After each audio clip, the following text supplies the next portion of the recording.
3. 이제 정말 가버려구나.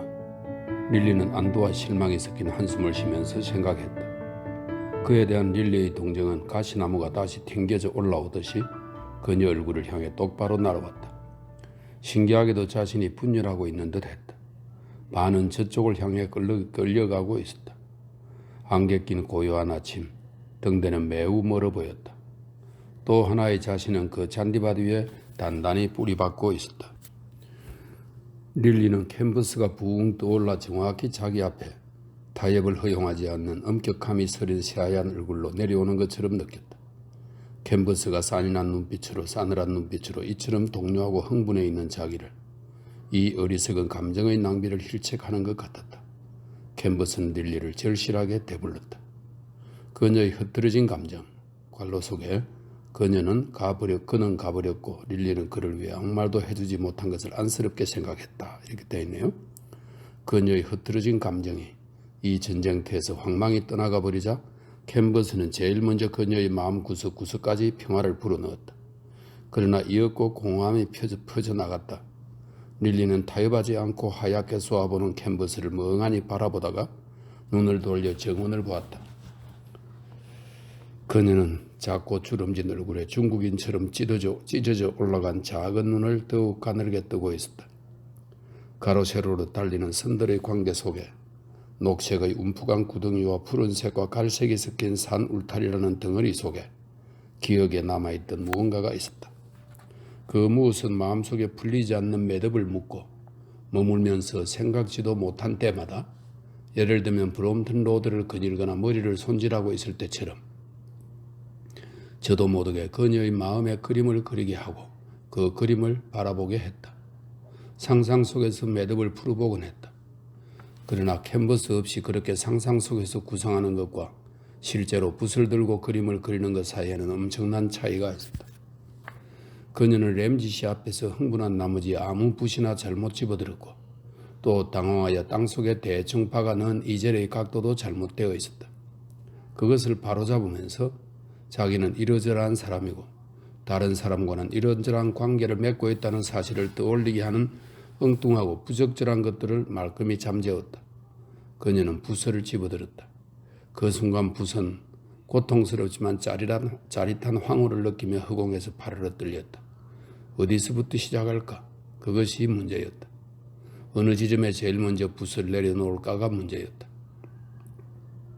캔버스에 그을 한 줄의 선 때문에 릴리는 수많은 모험에 몸을 던졌고 번번이 돌이킬 수 없는 아슬아슬한 결단에 직면했다. 모든 것은 구상 단계에서는 단순해 보이나 실행하려고 하면 곧바로 복잡해진다. 마치 벼랑 꼭대기에서는 평탄해 보이던 파도가 막상 그 속에 몸을 던지고 헤엄치는 사람에게는 깊은 골과 거품이 마구 이는 물마루로 변하는 것과 마찬가지였다.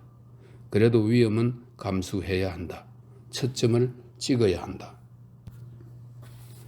마치 앞으로 내몰리면서도 동시에 그녀를 뒤로 끌어당기는 기묘한 육체적 감각으로 재빠르고 단호하게 초점을 찍었다. 붓이 내려갔다. 하얀 캔버스 위로 갈색이 반짝이며 선을 하나 그었다. 다시 한번 되풀이하고 또 되풀이했다. 그리고 한번 멈추고 반짝이는 선을 바라보자 그녀는 춤을 추듯 리듬을 타고 마치 쉬는 것도 붓을 움직이는 것도 율동의 일부가 되어 모든 것이 하나로 뭉쳐진 것 같았다. 가볍고 재빠르게 움직이고 멈추면서 캔버스 위에 갈색의 다부진 선들을 새겨 넣었다. 그 선은 캔버스에 자리를 잡자마자 하나의 공간을 에워쌌다. 그녀는 그것이 크게 부풀어 오르면서 자기 쪽으로 다가오는 것을 느꼈다. 굽이치면서 밀려오는 파도 뒤로 다음 파도가 자신을 향해 위로 점점 더 높이 솟구치는 것을 보았다. 그 공간만큼 무서운 것이 또 있을까? 그것을 바라보기 위해 뒷걸음질치면서 릴리는 생각했다. 여기서 다시 잡담과 일상생활과 사람들과의 공동체에서 벗어나서 이 무시무시한 숙적과 정면으로 마주치게 되는 것이었다. 이 또 다른 것, 이 진실, 이 실제는 갑자기 그녀의 어깨에 손을 올리고 현상의 이면의 냉혹한 모습을 드러내며 그녀에게 주시하도록 요구했다. 릴리는 망설였다. 왜 언제나 억지로 끌고 와서 강제로 마주보게 하는 걸까? 왜 평화롭게 잔디밭 위에서 카마이클 씨와 이야기하도록 내버려두지 않는 걸까? 어쨌든 이것은 힘든 교섭이었다. 다른 숭배의 대상은 숭배만으로 만족한다. 남자든 여자든 신이든 그 앞에 무릎을 꿇고 엎드리기만 하면 된다. 그러나 이 형태는 그것이 등나무 탁자 위에 흐릿하게 보이는 평범한 하양 전등갓 형태라 하더라도 사람을 끊임없는 투쟁으로 몰아세운다. 도전해도 그가 패배하도록 처음부터 운명이 정해져 있는 전투로 끌어들인다. 언제부터인지 모르지만 그것이 그녀의 성격 때문인지 여성성 때문인지는 모르지만 유동적인 일상생활을 모조리 그림에 집중하기 전 몇 분 동안 완전히 무방비 상태가 된다.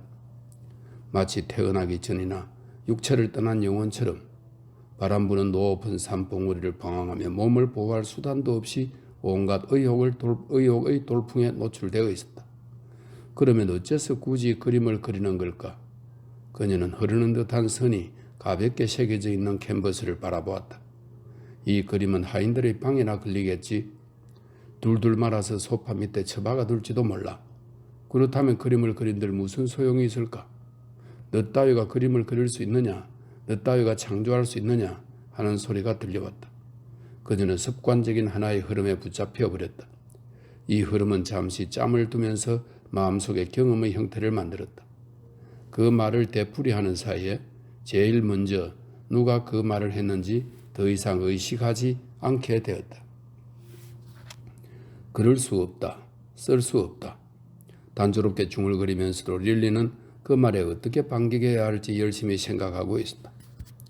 어떤 덩어리가 앞에서 부풀어 오르고 튀어나와 안구를 압박해오는 느낌이었다.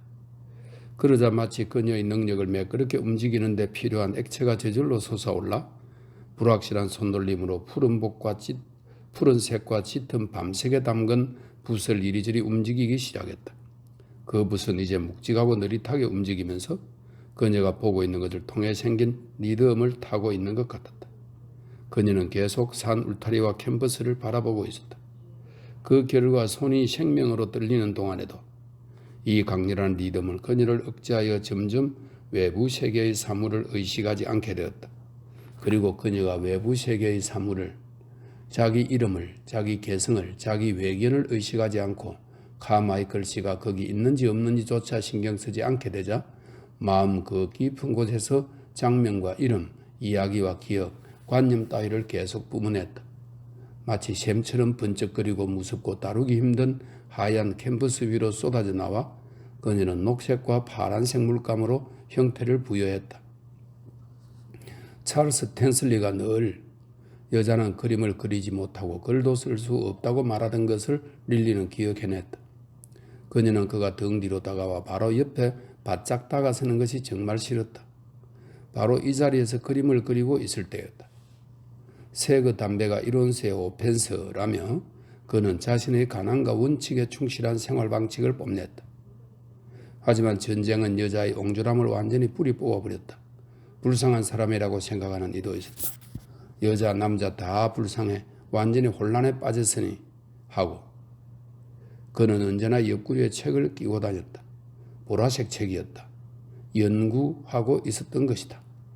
쨍쨍 내리쬐는 햇빛 아래에서 연구하고 있었다. 만찬 때는 경치를 가리며 그녀 시야 한가운데 떡 버티고 앉았다. 아 그래. 릴리는 해변에서의 그 일을 잊을 수가 없었다. 그것은 꼭 기억해 두어야 할 사건이다. 바람 부는 아침이었다. 다 같이 해변으로 갔다. 램지 부인은 바위 옆에 앉아서 편지를 쓰고 있었다. 쓰고 또 쓰다가 마침내 고개를 들어 바다에 떠 있는 것을 바라보았다. 어머, 저건 새우잡이 통발인가요? 아니면 작은 배가 뒤집힌 건가요? 부인은 심한 근시라 잘 보이지 않았는데 찰스 텐슬리가 최대한 친절하게 행동했다. 물수제비 떡이 놀이를 시작한 것이다. 우리 두 사람은 평평하고 작은 검은 돌을 골라 파도 위로 튕겼다. 가끔씩 부인은 고개를 들고 안경 너머로 우리를 바라다보며 웃었다. 무슨 말을 했는지는 전혀 기억나지 않았지만 그녀와 찰스가 돌을 던지면서 갑자기 친해졌고 부인이 우리를 바라보고 있던 것만 기억했다. 릴리는 이 일을 매우 의식하고 있었다. 램지 부인 하고 속으로 불러보고 그녀는 뒤로 물러서서 눈을 가늘게 떴다. 만약 부인이 제임스와 함께 계단에 앉아 있었다면 구도가 많이 달라졌을 것이다. 그림자가 생겼을 테니까. 램지 부인 릴리는 자신과 찰스가 물수제비 떠기를 하던 그 해변의 전체 풍경을 생각할 때면 그것이 바위 옆에서 무릎 위에 편지지를 올려놓고 편지를 쓰던 램지 부인과 어떤 관계가 있는 것처럼 여겨졌다. 그분은 수없이 많은 편지를 썼고 때로는 바람이 그것을 채가서 그녀와 찰스가 바다로 뛰어들어 위기 일발의 순간에 그것을 구해 오기도 했다. 그런데 인간의 영혼의 힘은 참으로 대단하구나 릴리는 생각했다. 그 부인이 바위 옆에서 편지를 쓰고 앉아있는 것만으로 모든 것이 단순해졌다. 이 분노와 초조함도 마치 낡은 누더기처럼 떨어져 나갔다. 부인은 이것과 저것과 또 다른 어느 것을 하나로 합쳐 그 비참한 어리석음과 원한에서 어떤 것, 예를 들어 해변의 그 정경, 우정과 호감이 싹트던 순간을 만들어냈다. 그것은 이 오랜 세월을 지나면서 더욱 완전해졌고 릴리는 그 속에서 그에 대한 추억을 다시 되새기며 그 순간을 마치 예술 작품처럼 마음속에 고이 간직했다. 예술 작품처럼. 릴리는 되뇌이면서 캔버스에서 눈을 들어 응접실 계단을 바라보다가 또다시 캔버스로 시선을 옮겼다. 잠깐 쉬어야 했다. 쉬면서 이것저것을 멍하니 바라보는 사이에 마음의 하늘을 끊임없이 가로지르는 해묵은 의문에 사로잡혔다. 그 광대하고 일반적인 질문은 그녀가 극도로 긴장하고 있다가 잠시 그 끈을 놓고 쉴 때를 노려 특수한 질문으로 그녀 앞을 막아서고 그녀 위에 내려앉아 덮치며 그녀를 큼큼하게 감쌌다. 인생의 의미는 뭘까? 이게 다였다. 지극히 단순한 문제지만 나이를 먹을수록 더욱 옥죄어온다. 위대한 계시 따위는 결코 한 번도 나타나지 않았다. 아마 영원히 나타나지 않을 것이다. 그러나 대신 일상의 작은 기적 같은 순간들이 있고 깨달음이 있고 어둠 속에서 생각지도 못하게 어둠을 밝힌 성량이 있었다. 이것도 그 한 예이다. 이것 저것 또 그것.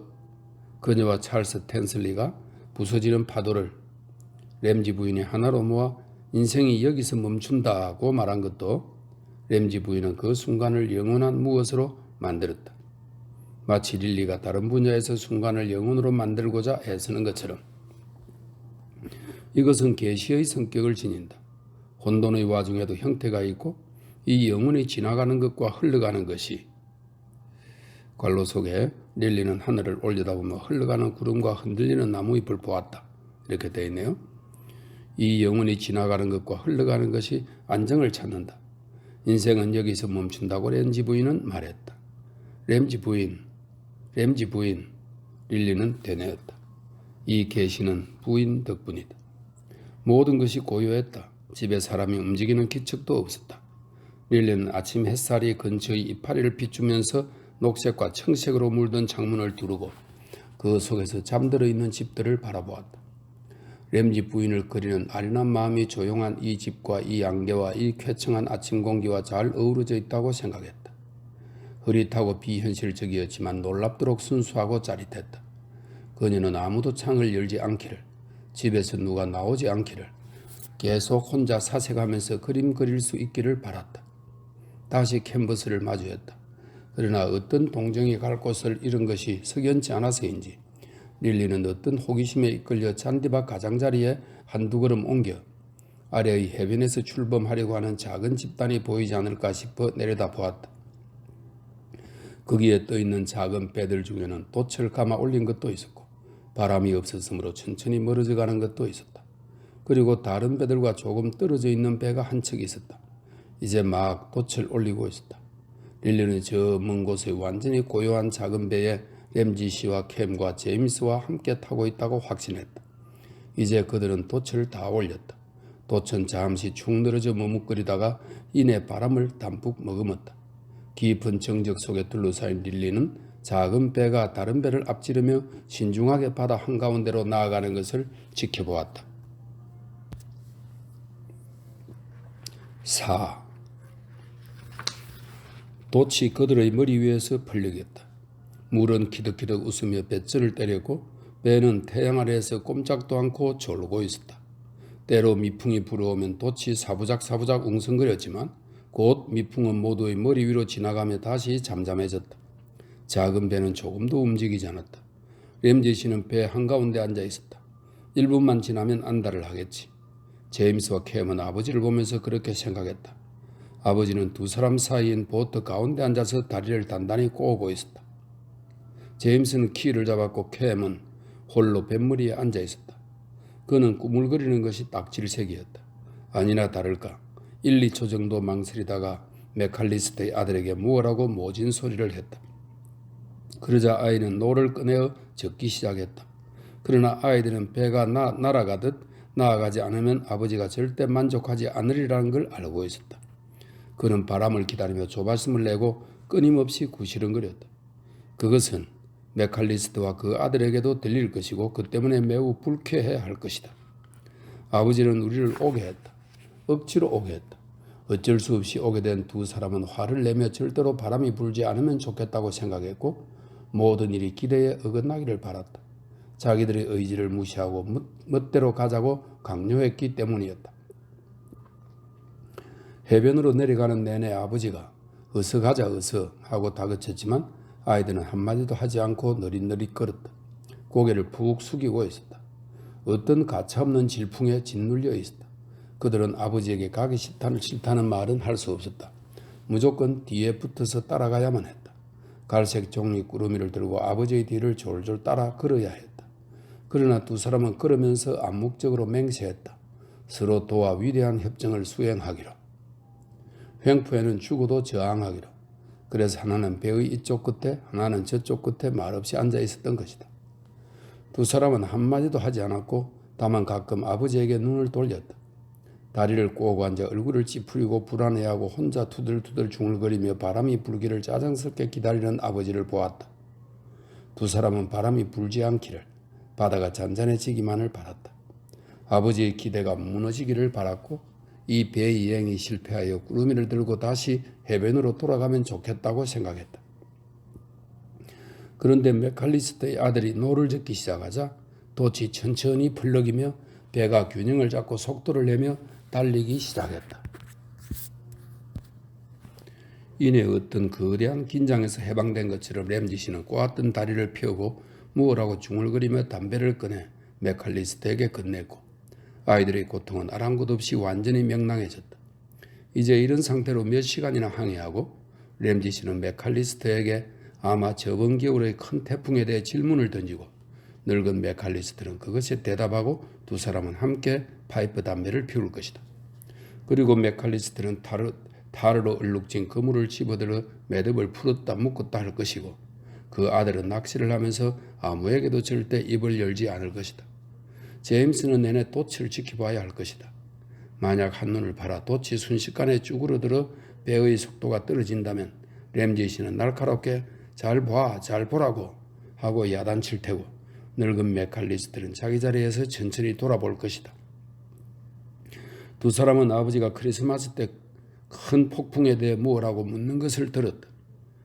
폭풍은 고절 돌아서 닥쳤는데요. 늙은 맥칼리스터는 작년 크리스마스의 큰 폭풍에 대해 이렇게 말했다. 배 열척이 쫓기면서 만으로 피난해 왔어요. 저기에 한 척, 저기에 한 척, 저기에 한 척. 그는 천천히 차례차례 만을 가리켰다. 램지 씨는 그가 가리키는 대로 고개를 돌렸다. 돛대에 딱 3명 달라붙어 있는 것도 봤어요. 그런데 배가 가라앉아 버렸어요. 결국 우리가 배를 띄웠죠. 그는 계속 말했다. 그러나 두 사람은 화가 나서 묵묵히 앉아 있었고 이야기도 토막토막밖에 듣지 않았다. 배의 양쪽 끝에서 목숨 걸고 횡포에 저항하자는 협정으로 굳게 맺어져 있었다. 마침내 어부들은 배를 띄우고 구명 보트를 내려서 고절을 지난 곳까지 저어갔다고 맥칼리스터가 말했다. 두 사람은 이야기를 띄엄띄엄 들었지만 언제나 아버지를 의식하고 있었다. 그가 몸을 내밀고 있는 것, 맥칼리스터의 목소리에 자기 목소리를 맞추고 있는 것, 파이프 담배를 물고 맥칼리스터가 가리킨 이곳저곳으로 눈을 돌리면서 폭풍과 캄캄한 밤과 분투하는 어부들 생각에 빠져 아버지가 매우 기뻐하고 있는 것을 의식했다. 그는 밤에 바람이 휘몰아치는 해변에서 남자들이 땀을 흘리며 파도와 바람에 맞서 육체와 머리로 싸우는 것을 매우 흐뭇하게 생각했다. 또한 여자들이 집을 지키며 잠든 아이 옆에 앉아있는 동안 남자들이 집 밖에서 폭풍 속에서 흠뻑 젖은 채로 일하는 모습이 거의 마음에 든 것이다. 그것은 제임스도 알고 캠도 눈치챘다. 두 사람은 아버지를 바라보다가 서로 눈짓을 주고받았다. 아버지가 몸을 내밀고 열심히 귀를 기울이는 모양새, 거칠게 튀는 말투, 폭풍 때문에 만으로 쫓겨들어온 11척의 배에 관해 메칼리스트에게 물었을 때 스코틀랜드 사투리를 섞으면서 마치 자기가 농부인 양 행시하는 모습으로도 알 수 있었다. 세 척의 배는 가라앉았다. 그는 메칼리스트가 가리킨 방향을 바라보며 긍지로 가득 차 있었다. 캠은 이유는 모르지만 아버지를 자랑스럽게 여겼고 만약 아버지가 그곳에 있었더라면 분명 구명포트를 내리고 난파선으로 향했을 거라고 생각했다. 아버지는 용감하고 모험심도 강하시니까.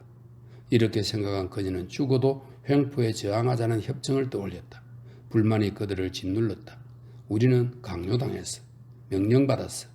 아버지는 음울한 얼굴로 군의를 휘두르며 우리에게 또다시 압박을 가하고 그 명령에 따르게 했어.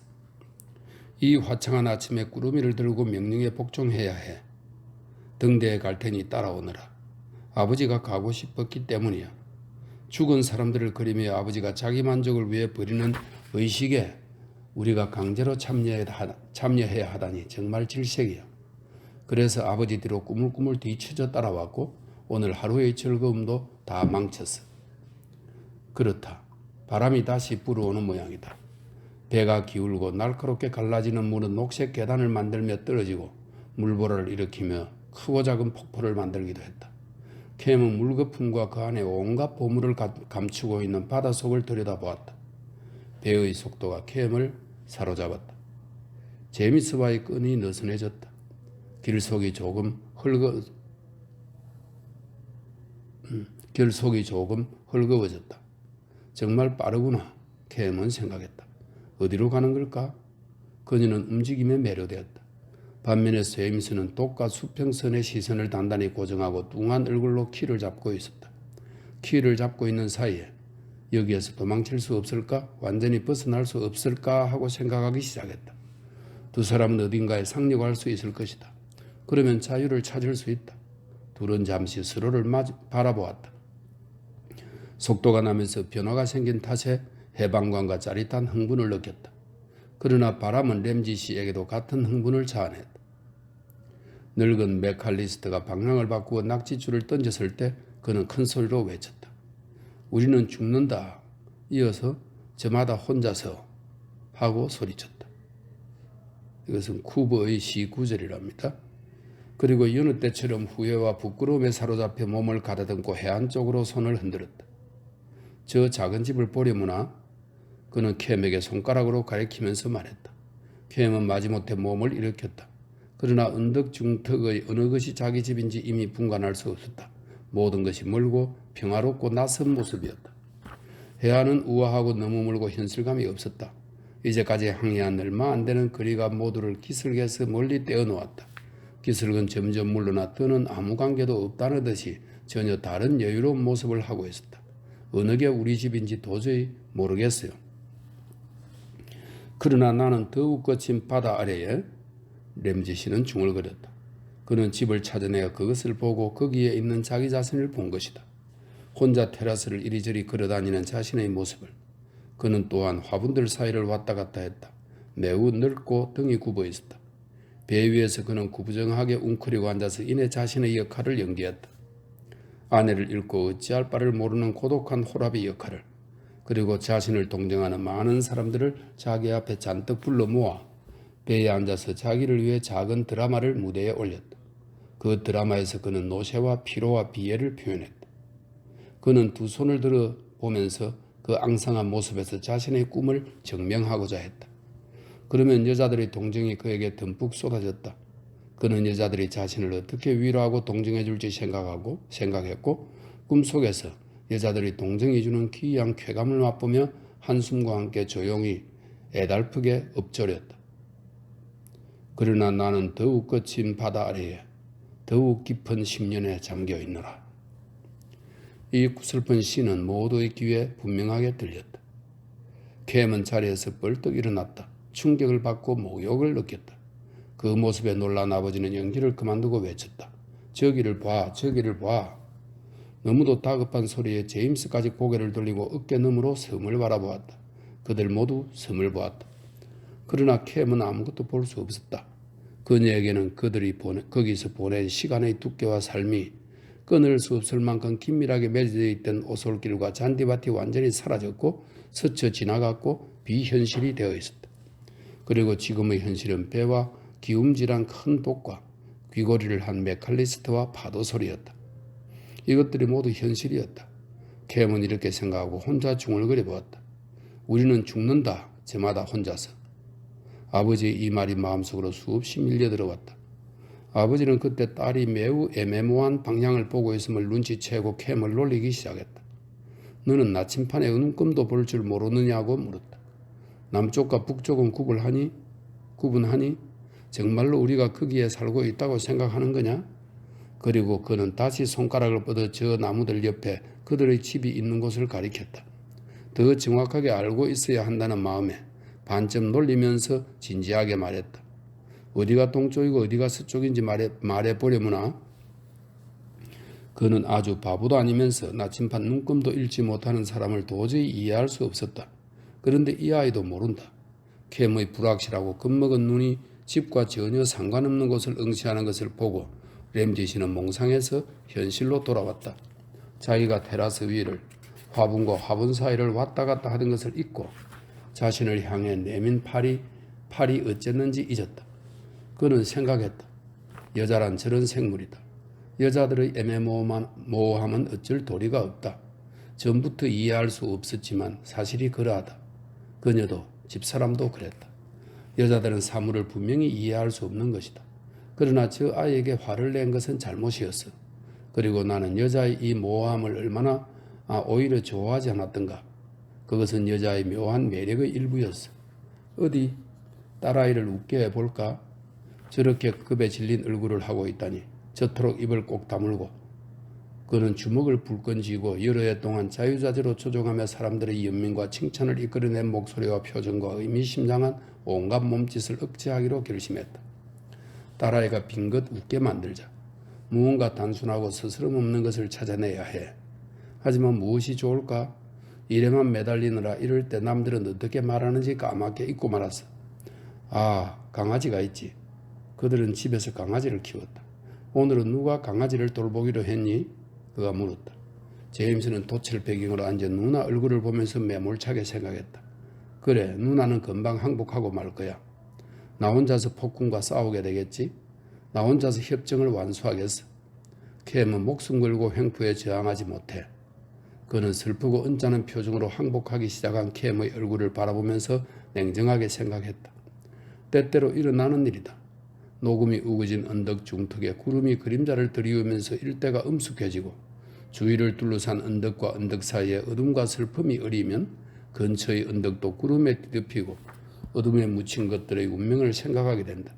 그것이 연민 때문이든 아니면 그 당황하는 모습을 악의적으로 즐기기 때문이든 그것처럼 캠도 냉정하고 단호한 사람들 속에서 마치 구름으로 뒤덮인 느낌이었다. 아버지에게 강아지에 대해 뭐라고 대답할지 또 용서해달라거나 자기를 좋아해달라는 애원에 어떻게 대답할지 망설였다. 한편 입법자, 이것은 이스라엘의 율법을 정한 모세에 비교하고 있다 이렇게 되어 있네요. 한편 입법자 제임스는 영원한 지혜의 명판을 무릎에 올리고 갈로 속에 키 손잡이에 손을 올리고 있는 모습이 캠에게는 상징적 의미를 지니고 있었다 이렇게 되어 있네요. 영원한 지혜의 명판을 무릎에 올리고 아버지에게 저항하고 아버지와 싸우라고 말하고 있었다. 지당한 말이다. 당연해. 우리는 죽을 때까지 횡포와 싸워야 하니까. 그녀는 모든 인간성 가운데 정의를 가장 존중했다. 동생은 신처럼 엄정해요. 하지만 아버지는 매우 애원조해요. 누구에게 복종해야 할까요? 캠은 두 사람 사이에 앉아 방이 따위는 도통 가늠할 수 없는 해변을 응시하면서 어째서 잔디밭도 테라스도 집도 이제 다 사라지고 평범해졌는지 그리고 평화가 그곳을 지배하고 있는지를 생각했다. 제프스예요. 캠은 불통하게 대답했다. 그가 강아지를 돌보기로 했어요. 그런데 이름은 뭐라고 지을 거니? 아버지는 제법 애썼다. 내가 어릴 때 개를 키워봤는데 프리스크라고 불렀단다. 누나는 항복하겠군. 제임스는 그녀 얼굴에 어떤 표정이 떠오르는 것을 보고 생각했다.